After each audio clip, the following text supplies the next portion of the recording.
ஆர்யா நடிப்பில் சமீபத்தில் உருவாகியுள்ள படம் புறம்போக்கு. ஜனநாதன் இயக்கியுள்ள இப்படம் மே 15ஆம் தேதி வெளியாக உள்ளது.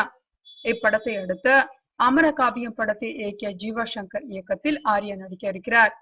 ஆர்யாவின் தம்பியான சத்யாவை வைத்து அமரகாவியம் படத்தை இயக்கிய ஜீவா தற்போது ஆர்யாவை வைத்து புதிய படத்தை இயக்க உள்ளார்.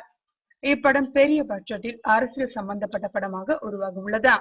தனது முந்தைய படங்களில் இருந்து முற்றிலும் மாறுபட்ட படமாக எடுக்க இருக்கிறார். இப்படத்தை ஆர்யாவின் சொந்த நிறுவனம் தயாரிக்க இருக்கிறதா. இப்படத்திற்கான வேலை அடுத்த மாதம் தொடங்க உள்ளதா. மேலும் இப்படத்தில் ஆர்யாவிற்கு ஜோடியாக ஒரு முன்னணி நடிகையை நடிக்க வைக்க உள்ளனர். இப்படம் பற்றிய முழு விவரங்கள் விரைவில் அறிவிக்கப்படும் என்று தெரிகிறது.